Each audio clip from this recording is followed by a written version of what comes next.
Hello everyone, it's Nada aka Sarge and welcome back to the next episode of Chess with Sarge. And in today's episode I'm going to be showing you my favorite opening for the black pieces. Now if you haven't seen my other chess videos, there'll be a link in the description and I will leave a link at the top of this video. But anyway, my favorite chess opening for the black pieces when white plays e4 is by far the French defense. Now, you may say, why the French defense? Now, most of you guys are probably playing e5 or maybe the Caro-Kann or I don't know, maybe the Indian defense or whatever you guys are playing. The French defense is not a common defense and it starts with e6. What we try to do is play d5 and trade off a central pawn and get a central pawn return. So what this might look like is something like this. And takes, and now we actually have central pawn, and they can't take back because of our queen, and we can just continue developing normally. Now this is almost never what happens, and what I recommend you should do, in fact, against the French defense, is to play d4, get both pawns in the center. After this, I will always play d5. Now, there's a lot of different things that can happen here. They can push, they can take, or they can, move their knights out. So, let's take a look at what happens if they push. So, let's say they push this pawn.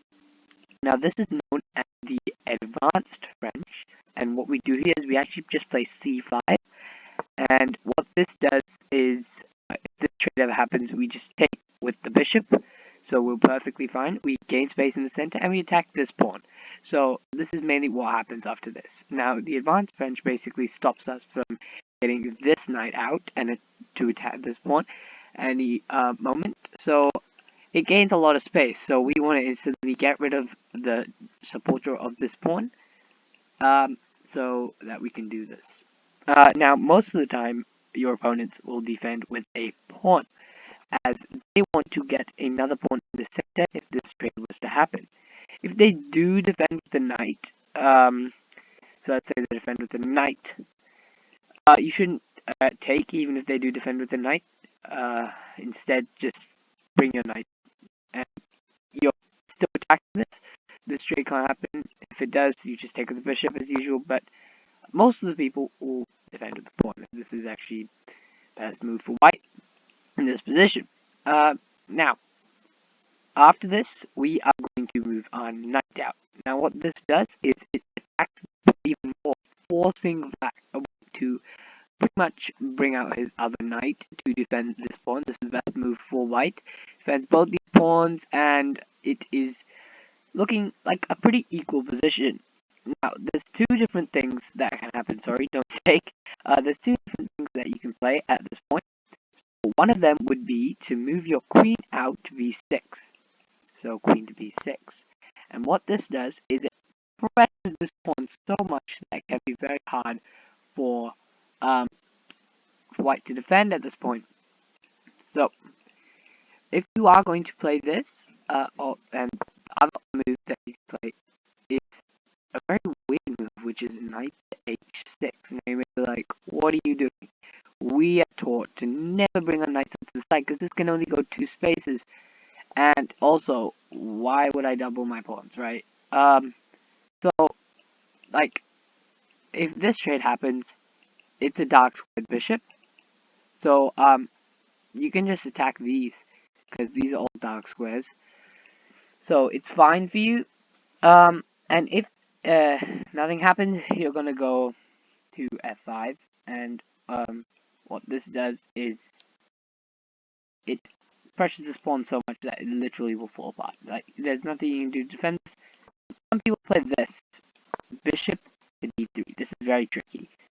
In both scenarios, whether you play knight h6 or you play queen here, this is probably my favorite move if I were playing as white, because what this does is, let's say queen comes here. Now, it looks like it hangs this pawn, right? But it doesn't, because after takes, takes, we get checked. After trade, of course, we lose our queen. So, this is why you don't want to take if this was to happen. Instead, what you would do is you would just simply do play bishop to d7, long castle, take this pawn if the bishop remains here, and then long castle. So the reason why this is fine, because now you notice that after like castles, you can just take and be absolutely fine here. Sorry, don't take with your queen. So after takes, this could happen, you are fine. Okay, you are more than fine. You can get your queen out the way, and then if this trade was to happen, you're fine. This is an okay position. You haven't lost your queen. Now, what if they play bishop to d3 against knight to h6? So knight h6, then they play bishop to d3. The whole point of this is to stop the knight from coming here. It says, okay, well, I'm just going to trade off my bishop, and I'm perfectly fine. Well, what we do here is we just take.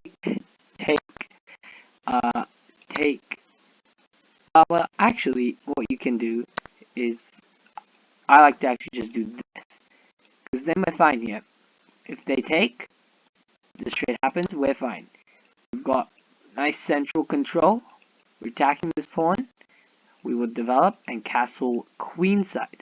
So this could look something like knight here, defends, castles, do this,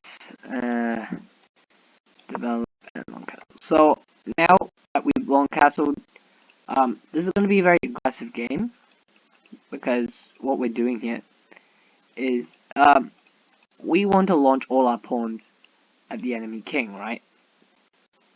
We wouldn't be able to do that if our pawn structure, if we castle this side, because our king would be castled this side, and that would not be the best, because then our king, there's no point in castling it, it's just way out in the open.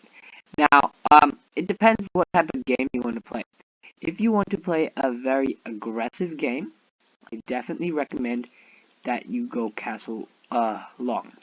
Now, even though it may look like you are your king is not defending the best, because like you're missing these 2 pawns, it's fine.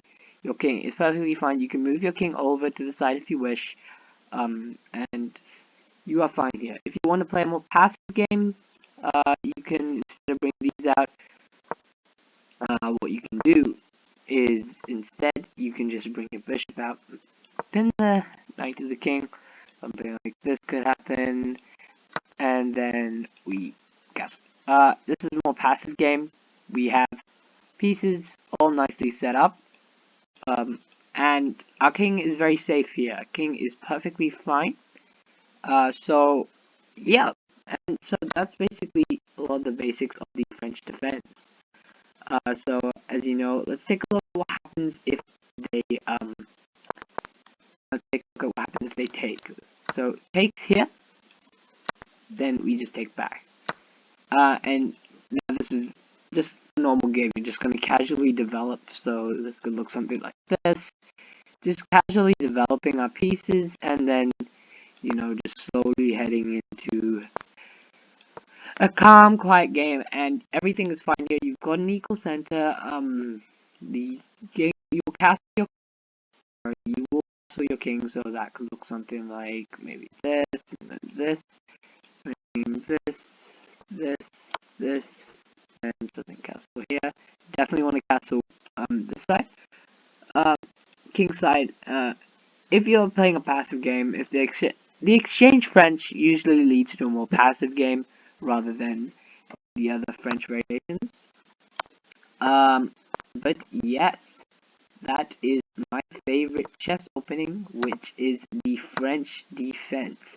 So thank you so much for watching another episode of Chess with Sarge.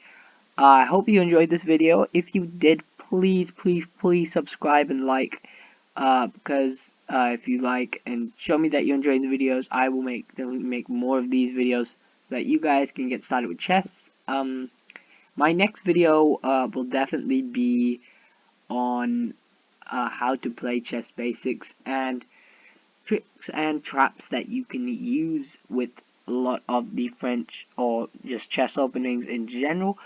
So if you want to see those, please like and subscribe. Also, please comment what you want to see next time. I could do a video on lots of different openings. I can do videos on how to get started with chess or whatever you like. So yeah, please comment down below what you would like to see, and I'll be sure to show it to you guys. Alright, thank you so much for watching, and I'll see you guys next time. Bye bye.